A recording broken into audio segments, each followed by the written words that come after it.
Okay, this is going to be biblical examples of the ideal man and what made them ideal. When you think of the ideal man, there ain't but one, and that's Jesus Christ. He had all the qualities. But there's a close second, and obviously only from a human standpoint, and that's David. David is probably the most successful man in the Old Testament. Solomon could probably like to have a word with me on that, but I would say David most definitely, from a all-around humble young man to a powerful king, had the best story and the most influence in the Old Testament. Hence why it's called the Star of David, the City of David. So let's go to 1 Samuel 17. And to set the scene, this is David standing up to Goliath, probably the most popular story of David. The Israel army is scared of the Philistine army, basically because of Goliath. And he's challenged anybody to come out there. Well, David said, I'll do it.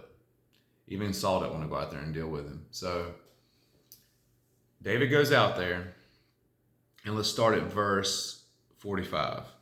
Then David said to the Philistine, you come to me with a sword, with a spear, and with a javelin, but I come to you in the name of the Lord of hosts, the God of the armies of Israel, whom you have defied. This day the Lord will deliver you into my hand, and I will strike you and take your head from you. And this day I will give the carcasses of the camp of the Philistines to the birds of the air and the wild beasts of the earth, that all the earth may know that there is a God in Israel. Then all this assembly shall know that the Lord does not save with the sword and spear, for the battle is the Lord's, and he will give you into our hands. So it was when the Philistine arose and came and drew near to meet David, that David hurried and ran toward the army to meet the Philistine. Then David put his hand in his bag and took out a stone, and he slung it, and struck the Philistine in his forehead, so that the stone sank into his forehead, and he fell on his face to the earth. So David prevailed over the Philistine with a sling and a stone, and struck the Philistine and killed him. But there was no sword in the hand of David. Therefore David ran and stood over the Philistine, took his sword, and drew it out of his sheath, and killed him, and cut off his head with it. And when the Philistines saw that their champion was dead, they fled. Now the men of Israel and Judah arose and shouted, and pursued the Philistines as far as the entrance of the valley to the gates of Ekron. And the wounded of the Philistines fell along the road to Sharon, even as far as Gath and Ekron. Then the children of Israel returned from chasing the Philistines, and they plundered their tents. He was assertive and composed when standing up to Goliath, and his dominance influenced the rest of the army to pursue the Philistines. So at a young age, he definitely was portraying what most men didn't have. It's interesting to see how he grew from that age so young into a powerful king. And that's because he ended up being God's anointed. And God was in him. God was letting him portray these masculine qualities at a young age up until being a king. I mean, he made his mistakes, but still, it's just awesome to see at such a young age him be able to display that kind of courage that kind of foreshadowed what kind of king he was going to be. Now let's go to 2 Samuel 1.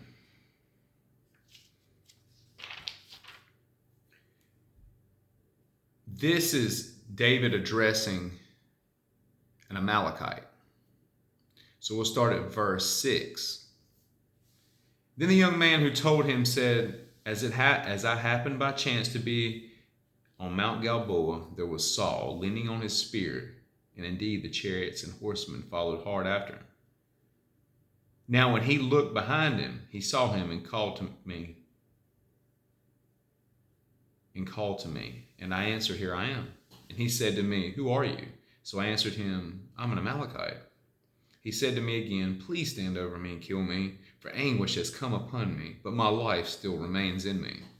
So I stood over him and killed him, because I was sure that he could not live after he had fallen. And I took the crown that was on his head and the bracelet that was on his arm, and have brought them here to my Lord. Therefore David took hold of his own clothes and tore them, and so did all the men who were with him. And they mourned and wept and fasted until evening for Saul and Jonathan his son, for the people of the Lord and for the house of Israel, because they had fallen by the sword. Then David said to the young man who told him, "Where are you from?" And he answered, "I am the son of an alien, an Amalekite." So David said to him, "How was it you were not afraid to put forth your hand to destroy the Lord's anointed?" Then David called one of the young men and said, "Go near and execute him." And he struck him so that he died. So David said to him, "Your blood is on your own head, for your own mouth has testified against you, saying, I have killed the Lord's anointed." And he was decisive and a straight shooter when dealing with the Amalekite who finished off Saul. He didn't question. He went right up to him, had him killed. That tells you that he took it very serious. Even though Saul had his issues with David, he took being the king very seriously, and he showed him that reverence and respect. Even though David led with humility, he respected the hierarchy. It's awesome. And then let's go to 2 Samuel 16.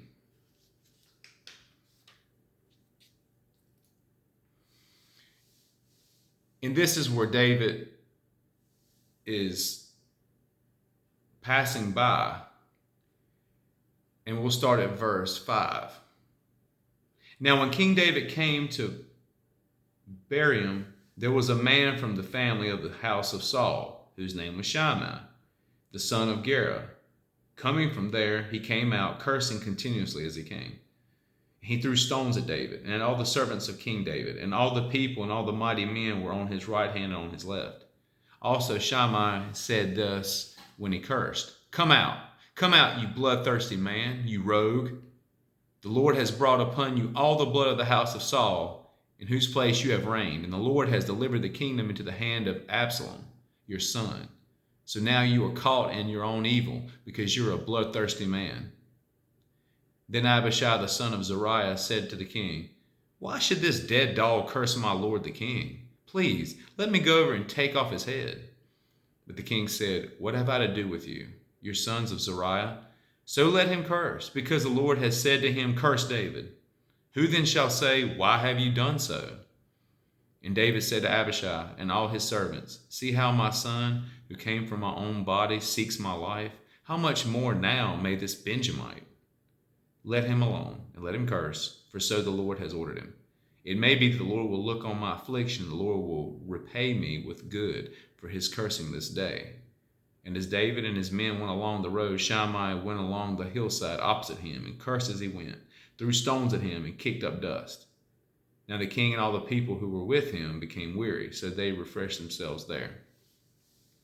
He led with humility, but dominant and decisive when addressing Shimei's cursing. He didn't want to take and bring more reproach on himself, or bring any reproach on himself for this matter.